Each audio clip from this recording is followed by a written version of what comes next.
जैसे Taylor Swift है, इनकी बात होती है, चाहे शकीरा है, इन्होंने एक ग्लोबल पहचान अपनी बनाई है। लेकिन इंडियंस में अभी भी ऐसा क्यों नहीं है? सिर्फ दिलजीत दोसांझ को हम और कह दें या ढिल्लों को कह दें, सुनिधि चौहान अपने वर्ल्ड टूर कर रही है, लेकिन अभी भी उस तरीके का रिकग्निशन नहीं मिला है। आखिर इसके पीछे की वजह क्या लगती है? क्या भाषा एक रोड़े में आ जाती है क्योंकि इंग्लिश को हर लोग जानते हैं? That is very true Piyush, आपने एकदम सही बात की। आपने इस म्यूजिकल इंस्ट्रूमेंट का नाम काली माँ क्यों रखा? सरस्वती भी रख सकते थे, जबकि सरस्वती को माना जाता है कि वो संगीत की देवी है। हाँ, मुझे पूछा ऐसा जाता क्यों? है ये। आप देखिए कि हम लोग भी फ्यूजन है। You have your mother and have your father, no? तो आपकी फ्यूजन है। आपकी मदर की फैमिली कहीं से आ रही है, आपकी फादर की फैमिली कहीं से आ रही है, बट आप मिक्स, दैट इज दैट। अब हमारा फूड फ्यूजन है। टमाटर तो बाहर से आते हैं, वो तो साउथ अमेरिका से आ रहा है। पोटैटोज़ भी इंडिया के नहीं है, बट हम आलू गोभी, आलू मटर बड़े शौक से खाते हैं यहाँ पे। समोसा खाते हैं, समोसा मिडल ईस्ट से आया है, राइट? सेंट्रल एशिया, समबूसा ईरान में खाया जाता है। न्यूयॉर्क सिटी में आप अगर टाइम स्क्वायर या फिफ्थ एवेन्यू में निकल जाएंगे, आपको एटलीस्ट डेली 300 भाषा, 400 भाषा तो सुनाई देंगी, दुनिया भर की। और मराठी से लेके, गुजराती से लेके, मंगोलियन से लेके, स्पेनिश से लेके, फ्रेंच से लेके, सब कुछ, इंग्लिश ऑफ कोर्स। तो ये सोचना कि वो अंग्रेजों को हिंदी भोजपुरी वाले भी मिल जाते हैं ऑफ क्या? कोर्स, आप क्वींस जाइए, भोजपुरी रेस्टोरेंट मिल जाएंगे आपको। ऑफ कोर्स बिहारी खाना मिलता है। आप जाते हैं? Of course. क्या मिलता है मराठी खाने की में? बात, अरे litti chokha and all that stuff, या you get everything. I mean if Indians को वहाँ पर कितनी रिस्पेक्ट मिलती है, स्पेशली आप जैसे जो म्यूजिशियंस हैं, जो संगीत की दुनिया के जो टू लोग बी हैं? ऑनेस्ट, अ लॉट, बहुत ज़्यादा।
इस इंटरव्यू की शुरुआत हमने म्यूज़िक से की है, तो जाहिर तौर पे आप समझ चुके होंगे कि आज मेरे सामने म्यूज़िक इंडस्ट्री के एक जाने पहचाने नाम अनुपम शोभाकर बैठे हुए हैं, जिनसे अब बात करेंगे म्यूज़िक की और उनकी जर्नी की।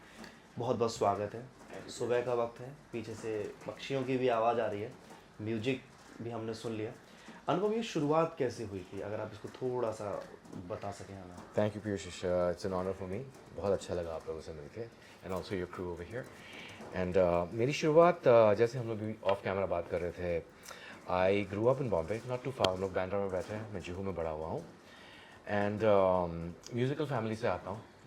सो my mum was a very renowned classical singer, khayal गाती थी, not professionally but as a hobbyist. My grand father was a sitar player, बहुत बढ़िया सितार बजाते थे। Again engineer by profession, typical Bengali family, you know, music and academics साथ में चलती है, पढ़ाई लिखाई। ग्रेट ग्रैंडफादर बहुत विद्वान कलाकार थे, and he was also one of the teachers of the great thumri artist Siddheshwari Devi, Banaras की जो थी ठुमरी गायक, तो उनके गुरु थे। But he was also India के पहले इंजीनियरिंग कॉलेज के वाइस चांसलर, सो एकेडमिक भी थे। ग्रैंडफादर का नाम भी बता दीजिए। भवानी शंकर शिवाकर। ओके। जी। and father का नाम Bhaskar शिवाकर, but he was a corporate professional.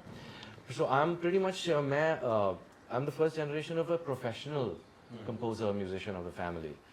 तो बड़ा हुआ playing guitar, you know, Juhu kid, typical suburban, a lot of Western music. पर around 15 और 16 की उम्र में मुझे उस्ताद अली अकबर खान साहब, ग्रेट सरोद वादक, उनको सुनने का मौका मिला NCPA बॉम्बे में. I was invited. And उससे like ज़िंदगी में काफ़ी बदलाव आया. It was a huge change in my life to listen to Ustad ji play. And then मैं खुद for the next 10-15 years sarod मैंने काफ़ी सीरियसली सीखा, बजाया, तालीम ली उस्ताद आशीष खान से and the great Suresh Vyas जो अन्नपूर्णा देवी जी के स्टूडेंट थे. तो और professionally all over the world I toured and then I came back to the guitar, but always being a composer as well. And क्योंकि मुझे शुरुआत से sort of high level composition in terms of Beethoven, Bach, Debussy, ये type के European music, also jazz कलाकार जैसे miles Davis है, John कोलट्रेन है, तो शक्ति जाकिर हुसैन साहब, तो ये सब चीज़ों में ज़्यादा रुचि थी. And then the guitar came back in my life and this is my कालीमा इंस्ट्रूमेंट जो आप पूछने वाले थे. आई जस्ट थोड़ा इसके बारे में बताइए क्योंकि मैं पहली बार देख रहा हूँ कि गिटार है बट बहुत अनोखा तरीके का गिटार है. Thank you. हाँ, अनोखा इंडीड है, बिकॉज जैसे हम अभी बात कर रहे थे, मैं अपने आप को half and half Indian as well as I wouldn't say western, because western is a very broad term, because western तो पोर्चुगल भी है, यू नो, वेस्टर्न तो स्पेन भी है, वेस्टर्न तो फ्रांस भी है, बट नॉन इंडियन पाश्चिमात्य म्यूजिक जो भी आपको बोलना है, मैं उसमें half my brain goes there and half my brain is very much rooted to Indian music and Indian classical music, Drupad, Dhamar, Khayal इत्यादि. तो ये इंस्ट्रूमेंट जब मैं गिटार बजा रहा था तो मुझे इंडियन राग और ताल बहुत मिस होते थे, बिकॉज मैंने सीखा है वो, यू नो, पूरी. और जब मैं सरोद बजा रहा था, बिकॉज इंडियन म्यूजिक मेनली एक रिदमिक और मेलोडिक ट्रेडिशन है, तो ताल और सुर, बट एक थर्ड कंपोनेंट मैं अभी बजा रहा था, जैसे मैं ये हारमोनी का ये, तो वो इंडियन म्यूजिक में नहीं है, वो बाहर से आया है. तो मैं जिस being someone that is a Sikar of knowledge, you know, मेरे लिए विद्या बहुत बहुत ज़रूरी है ज़िंदगी में, टू लर्न, कीप लर्निंग. तो ये this instrument basically allows me to do both things, because इसमें यहाँ पे ये साइड में मेरा सरोद है, you know, and you know, मेरा सुर सिंगार है, मेरा सितार का अंग है, सब कुछ है, एंड यहाँ पे of course the you know the western thing. But this particular instrument was designed for me by a Turkish luthier. Luthier का मतलब instrument maker होता है, कारीगर होता है, and a very renowned one. वो मुझे Instagram में काफ़ी साल से follow कर रहे थे, and he's a young luthier based out of Istanbul, and he wanted to make me an instrument.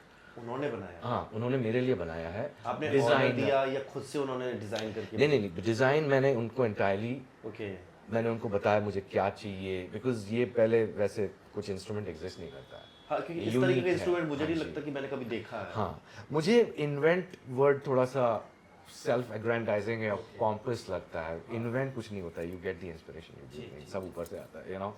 So but the idea of combining की वेस्टर्न म्यूजिक और इंडियन म्यूजिक साथ, for simplistic terms, you know, western music and Indian music साथ साथ चले, because मुझे music में कोई क्या बोलते हैं, डिस्क्रिमिनेशन पसंद नहीं है. ओके, मतलब ये बाहर का गाना है, ये बाहर का संगीत है, ये इंडियन संगीत है, इंडियन बड़ा अच्छा है. ग्लोबलाइज्ड दुनिया में रहता है. मैं खुद न्यूयॉर्क, यू नो, मैं इंडियन भी हूँ, मैं अमेरिकन भी हूँ, यू नो. सो अच्छा, एक सवाल रहेगा कि आपने इस म्यूजिकल इंस्ट्रूमेंट का, वाद्य यंत्र का नाम कालीमा क्यों रखा? सरस्वती भी रख सकते थे, जबकि सरस्वती को माना जाता है कि वो संगीत की देवी है. हाँ, मुझे पूछा जाता है ये.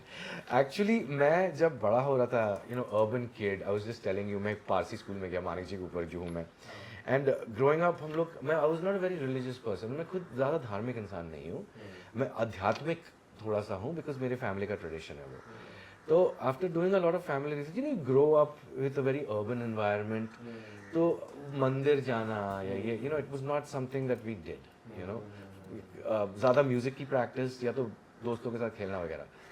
तो but as I got older I started to research my family history, और मुझे पता चला कि ये सब काली उपासक थे, you know? क्योंकि कोलकाता में दक्षिणेश्वर काली एक मंदिर भी है, काफी फेमस मंदिर है. एग्जैक्टली, कोलकाता, और वो खुद भी बंगाल से जहाँ से भी थे वो, यू नो, कैलकाटा तो खैर आई थिंक बाद में जाके बसे थे, but Krishnanagar in fact there is a Shobhakar बारी आई फाउंड आउट, जो हमारे फैमिली के ऊपर एक पूरा विलेज नेम्ड है, and that's a very famous Kali क्या बोलते हैं, इट्स अ वेरी फेमस तीर्थ स्थान बोल सकते हैं, and it's on Google maps also. तो लेटर ऑन मैंने जब फैमिली हिस्ट्री रिसर्च करना शुरू किया तो मैंने देखा कि यार ये तो मेरी फैमिली का हिस्ट्री का है कि आपने बहुत अच्छा सा, बिकॉज हम बेसिकली माँ सरस्वती को मानते हैं।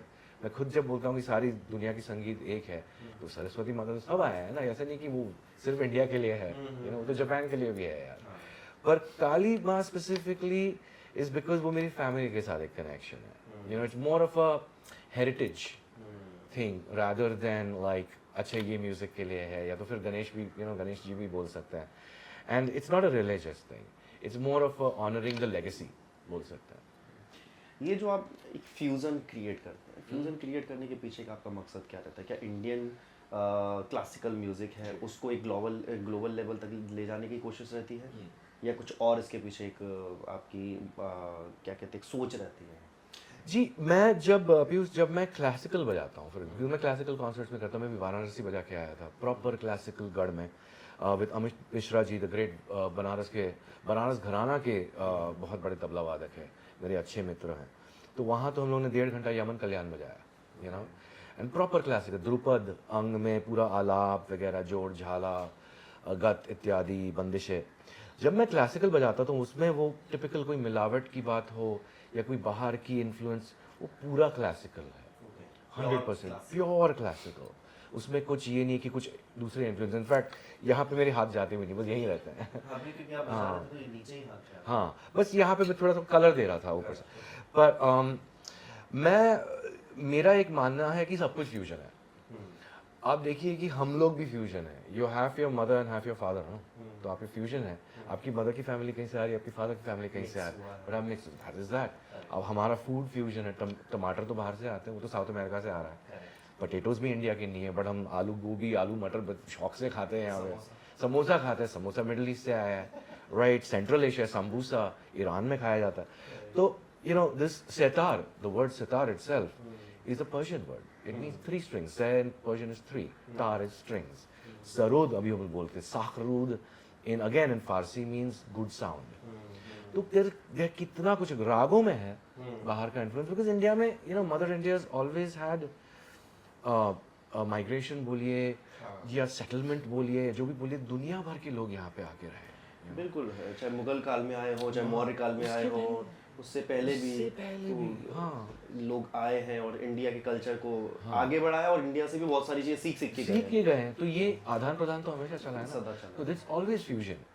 तो एक लेबल लगाना कि इसमें अगर ये डाल फिल्म म्यूजिक, अगर आप एक ऑर्केस्ट्रा यूज कर रहे हैं, जैसे बड़े बड़े कंपोजर्स ने यूज किया, ऑर्केस्ट्रा तो यूरोपियन आइडिया है, तो वहाँ वायलेंस है, व्योलाज है, चेलोज है, ये सब है, पर उसमें आप अगर गाना डाल रहे हो, वो राग बेस डाल रहे हैं।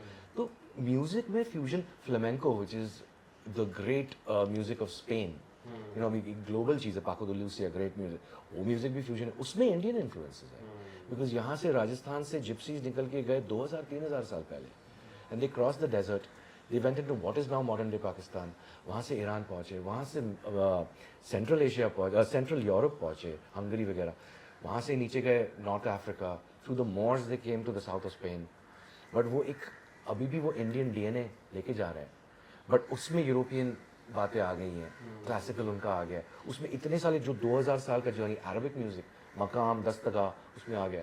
If you really look at Greek, the Greek music which eventually Greek civilization बोलिए और इंडियन सिविलाइजेशन, हमारे संस्कृति में बहुत सिमिलैरिटीज है, there are lot of similarities. मैं ग्रीक्स इन इंडिया तो यूनानी बोलते हैं ना, तो उनके साथ तो बहुत पुराना कनेक्शन है हम लोगों का, चिकित्सा, एग्जैक्टली। एंड आप अगर 2-3 हजार साल पहले के कॉइन्स भी देखें, लोग आते थे यहाँ पे, एंड हमारे लोग जाते थे वहाँ पे। I was in Greece last year, in fact I was in Athens and some other places, and you'd be amazed कितने सिमिलैरिटीज है कल्चर में, बिकॉज लैंड ऑफ अबंडेंस है ना, वहाँ पे पानी है, वहाँ पे ग्रीनरी है, खाने को बहुत है, सोचने के लिए टाइम है। That's why they've had great philosophers. यूं ही नहीं म्यूजिक को कहा जाता है कि बाउंड्रीज के बाहर का एंड वो म्यूजिक जब यूरोप ऊपर नॉर्थ यूरोप पहुंचा, उन्होंने उसको लेके एक वेस्टर्न क्लासिकल स्टाइल की उत्पादी की, बट अगेन उसका एक इंडिया के साथ कनेक्शन है. The world is a lot more global and connected even before the internet. पहले से ही आदान प्रदान हजारों सालों से चल रहा है. अच्छा, मैंने ये देखा कि sorry for the long answer. No no problem, no problem, it's your answer. Thank you. मैं ये देखता हूँ कि इंडियन म्यूज़िक इंडस्ट्री के जो काफ़ी सारे लोग हैं, स्पेशली क्लासिकल वाले जितने भी जो लोग हैं, वो अमेरिका जाके रहने लगे हैं, कुछ लंदन रह रहे हैं, वहाँ पर इंडिया के इस कल्चर को आगे बढ़ा रहे हैं. चाहे उस्ताद जी हो और कुछ मराठी कल्चर के भी लोग हैं वहाँ पर रह रहे हैं, मेरे साथ इंटरव्यूज़ भी हुए. तो जब इंडियंस अपनी इस हेरिटेज को, इस कला को लेकर के जाते, तो जो अंग्रेज हम जिन्हें कह सकते हैं, विदेशी उन्हें कह सकते हैं, वो किस तरीके से इसको लेते हैं, किस तरीके से प्यार करते हैं? देखिए अगर मैं अमेरिका की स्पेसिफिकली बात करूं तो अंग्रेज बोलना थोड़ा सा वियर्ड होगा, बिकॉज अंग्रेज स्पेसिफिकली ब्रिटिश. मैं थोड़ा सा लैंग्वेज के बारे में स्पेसिफिक हूँ, यू नो. तो वो तो ब्रिटिश, तो अमेरिकन तो पूरा इमिग्रेंट का देश है, यू नो. आए हैं ब्रिटिश, दुनिया ब्रिटिश से ही आए नहीं, हैं, अलग-अलग ब्रिटिश से जगहों आए, फ्रेंच से आए, पोर्चुगीज से आए, चाइनीज से आए, इंडियन से आए, सब से आए हैं. अमेरिका, और उसके पहले तो नेटिव अमेरिकन थे. और जब कोलंबस वहाँ गए थे तो वो तो इंडियन हमको ढूंढने गए थे. रेड इंडियंस मिले वहाँ पर. हाँ, तो इंडियन नाम कहाँ से आया, you know, because Columbus was looking for the spice trade. उनको आना था हिंदुस्तान, वो पहुंच गए वहाँ पे. एग्जैक्टली. तो अमेरिका हमेशा like India always has been a melting pot of cultures, right. तो न्यूयॉर्क सिटी आप जाएंगे, न्यूयॉर्क सिटी में आप अगर टाइम स्क्वायर या फिफ्थ एवेन्यू में निकल जाएंगे, आपको एटलीस्ट डेली 300 भाषा 400 भाषा तो सुनाई देंगे दुनिया भर के. और मराठी से लेके, गुजराती से लेके, मंगोलियन से लेके, स्पेनिश से लेके, फ्रेंच से लेके, सब कुछ, इंग्लिश ऑफ कोर्स. तो ये सोचना कि वो यू नो अंग्रेजों कोट ऑन कोट हिंदी का भोजपुरी देश. वाले भी मिल जाते हैं ऑफ कोर्स आप क्वींस जाइए, भोजपुरी रेस्टोरेंट मिल जाएंगे आपको. ऑफ कोर्स बिहारी खाना मिलता है. आप जाते हैं? Of course. क्या मिलता है मराठी खाने की में? बात, अरे litti chokha and all that stuff, या Okay. You get everything. अभी आप मटन वगैरह खाते हो तो वो सब भी मिलता है, हुना मटन एंड ऑल दैट और स्टफ. मराठी में क्या मिलता है? अरे न्यू जर्सी में तो मराठी, मतलब मैं कितने कॉन्सर्ट्स किया हूँ फॉर द मराठी एसोसिएशन. मेरे अच्छे अच्छे कलाकार दोस्त बजाते हैं. सोल कड़ी, मिसल पाव, Oh सल yeah, pav, yeah. You get शीरा. from Malwani food to Konkani food Konkani food. to आमची मुंबई वाला खाना, सब कुछ मिलता है वहाँ पे यार. इनफैक्ट न्यू जर्सी में तो गुजराती कम्युनिटी पैलेस ही बहुत है, फाफड़ा आपको मिल ही जाता होगा. Exactly. आप अगर नॉर्थ जर्सी जाएंगे तो आपको गुजराती सब जगह सुनाई देगा. सब जगह. यू नो वहाँ पे आपको गुजराती रेस्टोरेंट ज़्यादा में देखेंगे. महाराष्ट्र में साउथ इंडियन कम्युनिटी इतनी बड़ी टेक कम्युनिटी है वहाँ पे. तो डोसा आपको जैसे बॉम्बे में मिलता है, या मैं अभी चेन्नई में गया था बजाने एंड बैंगलोर में, I was telling my wife कि वैसे ही डोसा मिलता है वहाँ पे. अच्छा. या एकदम टक्कर का खाना है. तो अमेरिका को आप ऐसा नहीं बोलते, इट्स लाइक दुनिया भर का कल्चर है वहाँ पे. करेक्ट. और न्यूयॉर्क सिटी तो it's like the melting, it's capital of the world बोलते हैं. तो एज समबडी फ्रॉम बॉम्बे, मैं मुंबई में बड़ा हुआ हूँ. It's like a one on one comparison. बस बॉम्बे का एक बड़ा भाई है वो जगह, बिकॉज दुनिया भर के लोग ज़्यादा है, you no. So it's like it's got this sort of very urban, very cosmopolitan, you know. किसी के पास टाइम नहीं है, सब अपने काम में लगे हैं, सब अपना कर रहे हैं. वही फील है, बस आप उसमें दुनिया भर के लोग डाल दीजिए. So it's a very comfortable environment and Indians do very well in a place where जहाँ पे जाके जूझना पड़ता है, यू नो. तो इंडियंस को वहाँ पर कितनी रिस्पेक्ट मिलती है, स्पेशली आप जैसे जो म्यूजिशियन हैं, जो संगीत की दुनिया के जो टू बी लोग हैं? ऑनेस्ट अ लॉट, बहुत ज़्यादा. And I am also very proud of being an Indian American. You know, I'm a citizen of America. मैं खुद, you know, I participate in the culture. मैं अपने आप को सिर्फ एक इमिग्रेंट नहीं समझता. I'm part of the culture. You know, मैं खुद quote unquote अमेरिकन म्यूजिशियंस के साथ काफ़ी काम करता हूँ, चाहे वो जैज़ के फील्ड में हो या मॉडर्न क्लासिकल की फील्ड में हो. मुझे बॉलीवुड में उतनी अंडरस्टैंडिंग या रुचि है भी नहीं, you know, because I didn't grow up around that stuff. जैसे मैं तो आपको बोल रहा बॉलीवुड था. में काम नहीं करना है, अगर मिलता है कभी आपको कहा जाए कि आई मीन मुझे, देखिए मैं किसी काम से अपोज नहीं हूँ, पर इट्स लाइक मैं एक्टिवली बॉलीवुड में वो मेरा फील्ड नहीं है जो बहुत लोग अच्छे से कर सकते हैं. Let them do their job. जैसे टेलर स्विफ्ट है, इनकी बात होती है, चाहे शकीरा है, इन्होंने एक ग्लोबल पहचान अपनी बनाई है.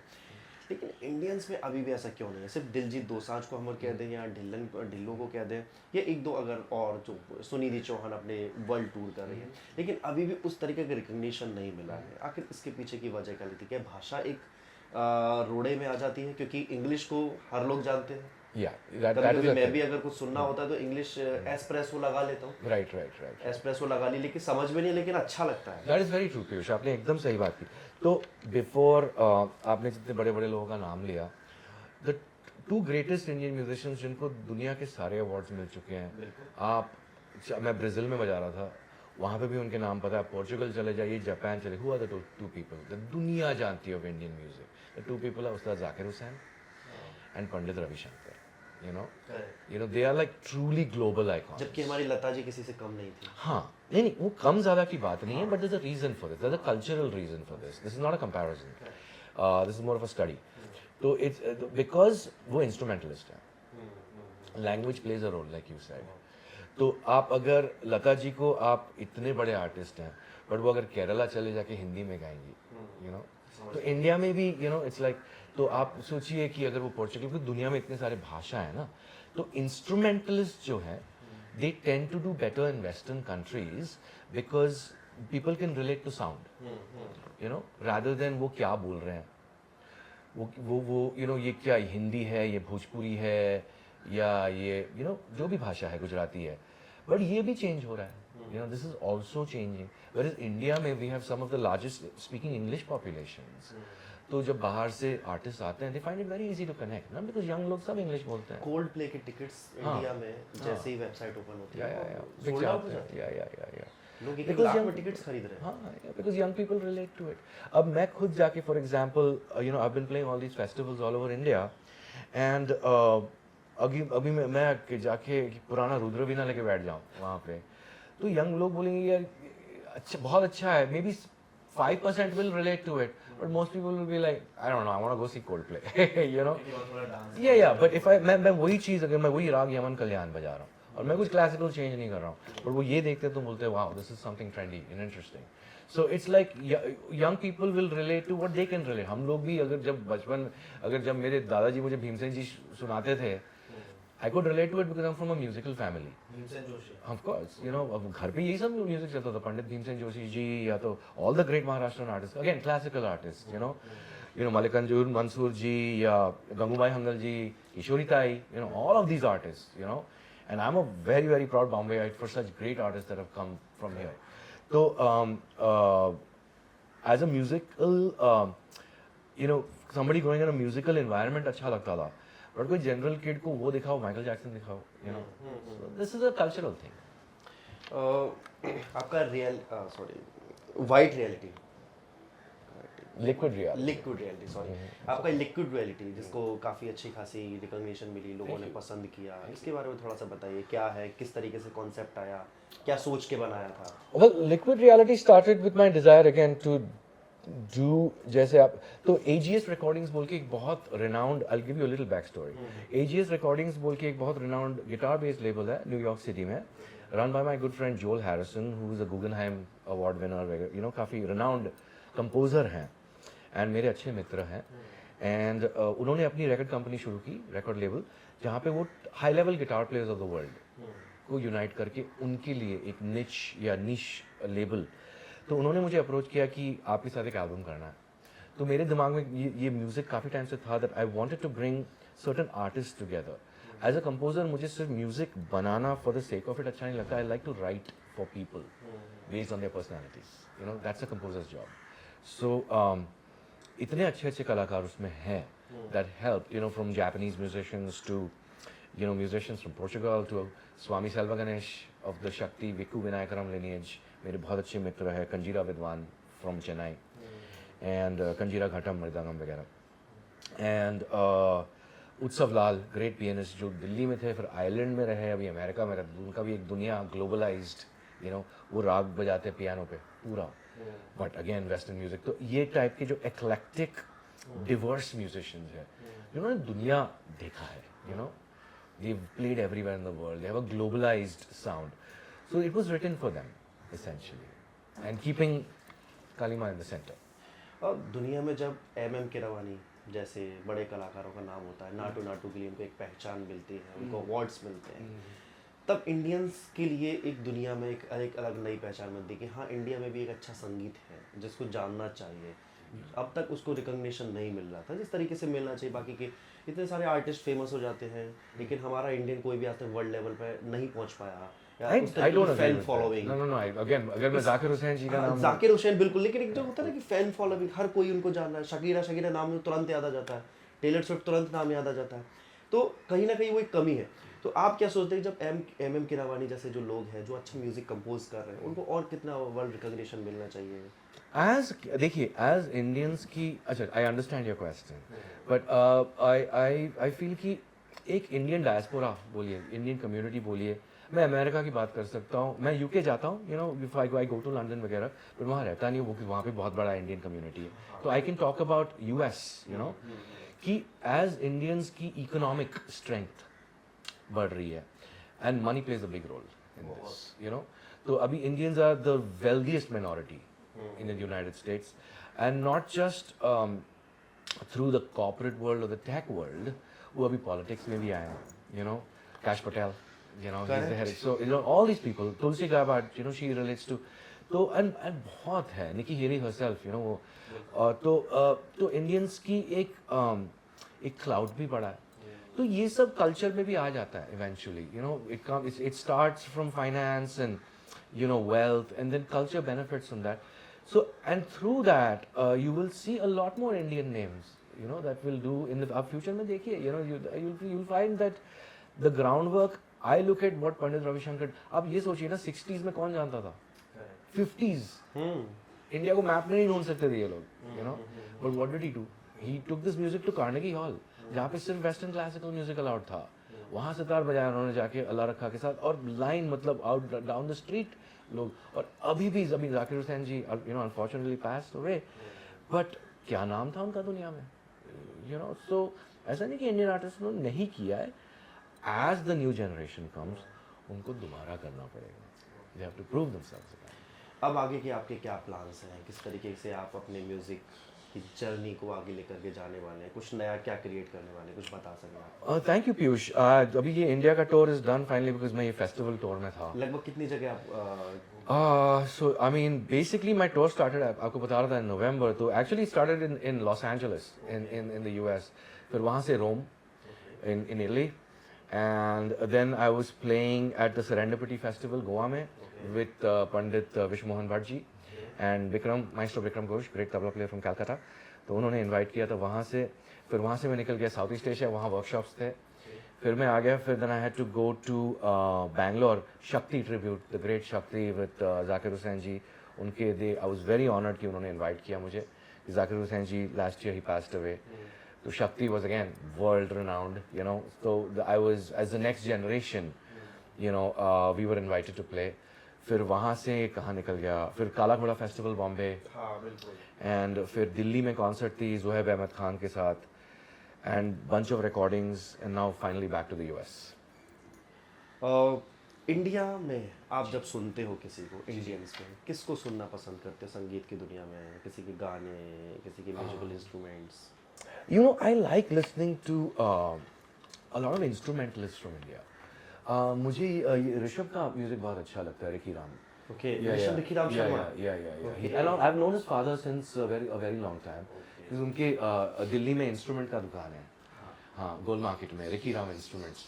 तो Sanjay ji used to make, मैं जब बचपन में सरोद बजाता था, मेरे केसेस वो बनाते थे, and then he used to talk about he wanted to send Rishabh to study with Pandit Ravishankar. So I like listening to, I think he's doing something very different. कभी मुलाकात हुई है ऋषभ से? Yeah, because वो क्वींस कॉलेज में पढ़ता था न्यूयॉर्क में. I mean, we might have crossed paths, but I know his dad really well. You know, उसके पापा को मैं अच्छी तरह से जानता हूँ. Now he's like a huge name. क्योंकि जब वो स्पेशली मेहंदी लगा के जो उनके हाथों के जब वो वादन करते हैं, उसके बाद उनके जो गाने इतने ज़्यादा फेमस होते हैं पूरे इंस्टाग्राम पे स्पेशली, ऋषभ की काफ़ी अच्छी खासी, बहुत अच्छी खासी, एग्जैक्टली. मुझे मैं जब इंडिया आता हूँ, I still connect with the music of Kishori Tai, you know, I still connect with the music of Bhimsen ji, of Jitendra Abhisheki, these kind of artists from, or of course the music of Ustad Ali Akbar Khan, Nikhil Banerjee वगैरह. Contemporary artists में I like Rishabh. I like what Bikram Da is doing, Bikram Ghosh. I think he's doing very eclectic music in India. He's changing the scene, literally. My friend Mahesh Raghavan, Carnatic 2.0, वो iPad पे कर रहा है. and he's playing for like audiences like festival level, iPad way, you know. I think very innovative, you know. So these kind of people that are doing something जहाँ पे वो थोड़ा push कर रहे हैं boundary को, you know, because I relate to that. बहुत बहुत धन्यवाद आपका Thank you. इतना सारा वक्त देने के लिए। अनुपम, My आपसे म्यूज़िक की बात हुई और बड़े दिनों बाद मैं म्यूज़िक के किसी जाने पहचाने नाम के साथ बातचीत कर रहा हूँ, तो बहुत अच्छा लगा। बहुत बहुत धन्यवाद। Thank you so much.